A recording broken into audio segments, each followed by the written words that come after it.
Yo tout le monde, c'est Marco, j'espère que vous allez bien et aujourd'hui on se retrouve pour une petite vidéo à l'ancienne, un build de PC sur un petit fond de gameplay de jeux vidéo.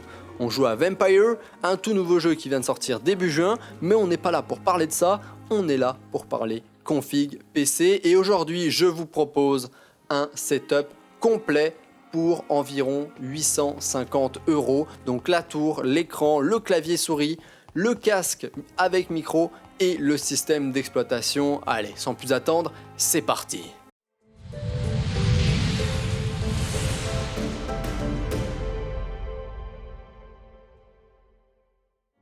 Et comme d'habitude, on va commencer par le couple carte mère processeur. Et là, si vous êtes plutôt du côté de chez Intel, on va partir sur le i3 8100, donc un processeur Coffee Lake, donc dernière génération, qui tourne à 3.6 GHz. Et bien évidemment, c'est un quad-cœur, mais sans hyper threading. Donc c'est un processeur suffisant pour jouer à tous les jeux du moment et même futurs, et pour avoir un PC qui tourne plutôt pas dégueu sur à peu près toutes les applications. Au niveau de la carte mère, on va partir sur une Gigabyte B360M en version H. Alors oui, c'est une carte mère au format micro ATX. Je pars sur une config qui est un petit peu plus petite que d'habitude, et essentiellement le seul changement important par rapport à une carte ATX, c'est le nombre de ports PCI Express et le nombre de slots pour la RAM. Donc on a seulement 2 slots pour de la DDR4 jusqu'à 2666 MHz, mais ça ne va pas poser de problème, vous pourrez quand même upgrade vos RAM et mettre 16 Go dans le futur, il n'y a pas de souci là-dessus.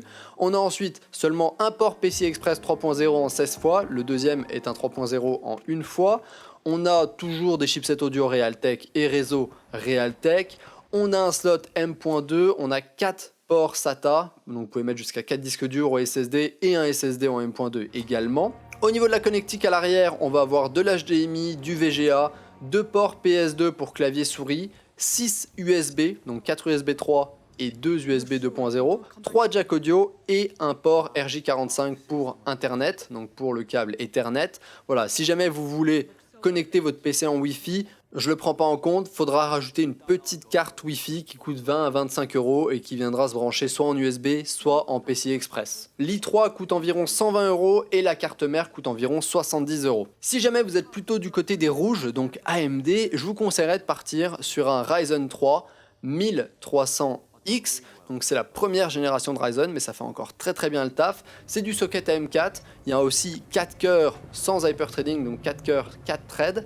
Et la fréquence est de 3.5 GHz de base et ça monte jusqu'à 3.7 en turbo, donc pas de souci là-dessus. C'est également un processeur qui consomme pas beaucoup, qui vient avec un ventirad, etc., qui sera un petit peu moins bon que le Intel en jeu, mais qui sera excellent sur tout le reste, il n'y a pas de souci là-dessus. Et au niveau de la carte mère, je vous propose une MSI B350M Gaming Pro.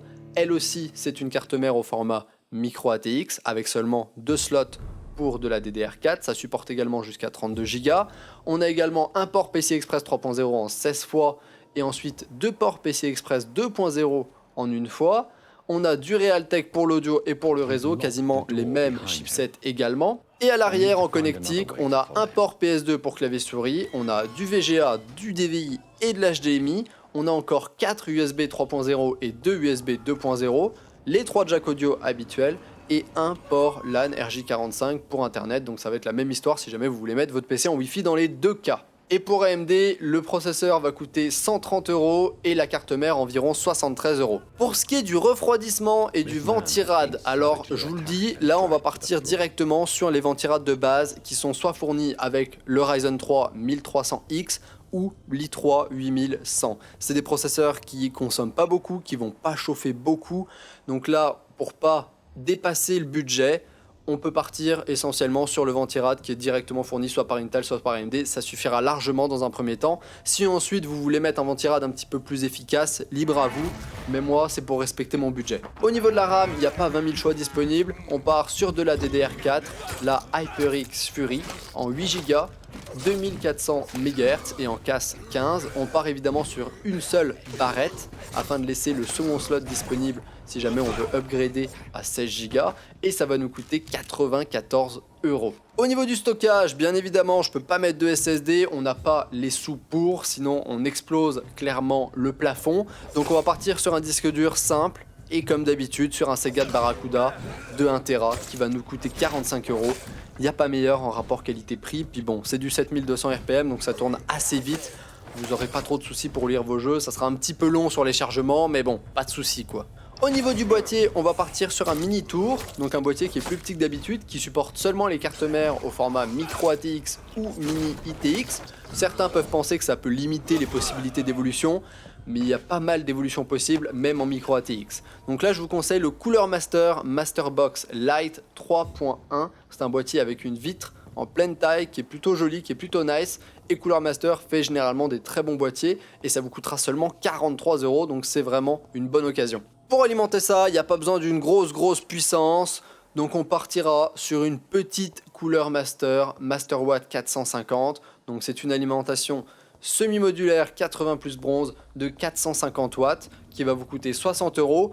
Ça consomme bien moins que 450 watts, qu'on se le dise. Une alimentation de 300 watts pourrait suffire, mais je me suis dit si jamais dans le futur vous voulez upgrader la carte graphique ou quoi que ce soit d'autre, ben vous aurez quand même un petit peu de marge avec 450 watts. Voilà.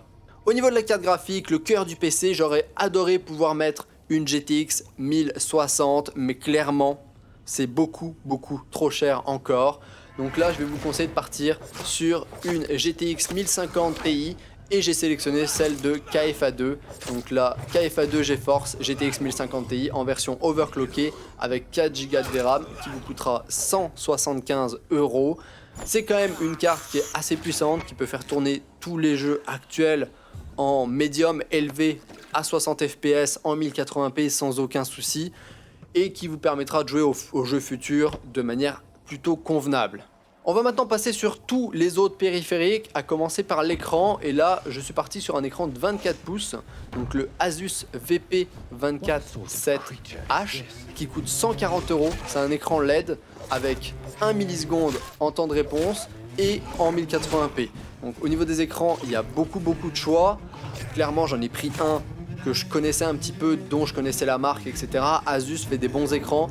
Vous avez des écrans dans la même gamme de prix chez Yamaha ou chez également Acer qui font des écrans qui sont plutôt pas mal. Voilà, j'ai pris celui-là, vous pouvez en prendre un autre, celui-là me semblait plutôt bien. Au niveau du clavier et de la souris, je suis parti sur un combo qui m'avait plu parce que j'ai eu l'occasion de l'essayer. C'est le Cooler Master Master Keys Lite L combo, donc avec une souris qui est vraiment plutôt bien avec des bons switches, avec du RGB, puis un capteur qui est vraiment assez intéressant et plutôt pas dégueu, et un clavier avec des switches à membrane qui sont un petit peu spéciaux parce qu'ils essayent de faire du mécanique mais en gardant la membrane. Mais bon, c'est un bon combo clavier-souris pour 60 €. Et la dernière pièce du puzzle, si vous faites du jeu sur PC, eh bien c'est d'avoir un casque avec un bon micro pour pouvoir communiquer correctement avec vos coéquipiers. Et dans ce cas-là, j'ai sélectionné une marque très connue qui fait des très bons casques, le HyperX Cloud Stinger, qui est un petit peu la version un petit peu plus cheap du HyperX Cloud, mais qui est quand même très bonne. On a un casque stéréo avec un micro qui n'est pas amovible, mais qui peut se remonter, qui va se brancher en jack et qui va coûter 60 €. Donc ça va être un très bon casque avec un bon micro, il n'y a pas de souci là-dessus. Et voilà, c'est tout pour le setup complet. Si vous êtes parti du côté de chez AMD, ça va vous coûter certainement dans les 870-880 €. Chez Intel, ça va plutôt tourner autour des 860, un tout petit peu moins cher, mais grosso modo, ça s'équivaut. Le dernier truc qui nous reste à rajouter, c'est Windows pour que votre PC soit fonctionnel. Puis là, pourquoi s'en priver? Mais on va aller acheter une clé sur scdkey.com, là où on peut avoir Windows à 12 balles, comme je l'ai montré dans la dernière vidéo que j'ai fait. Comme ça vous permet d'économiser 130 € que vous avez pu mettre dans des composants pour votre PC et pour votre config. Voilà, histoire d'avoir une bonne carte graphique et un bon processeur. Donc on va aller acheter Windows à 12 € et vous aurez une config complète et un PC fonctionnel. Voilà. En attendant, moi j'espère que cette vidéo vous aura plu. N'hésitez pas à liker si vous avez liké, disliker si vous avez disliké, laissez vos questions, remarques en commentaire. Et comme d'habitude, moi je vous dis à ciao, bonsoir.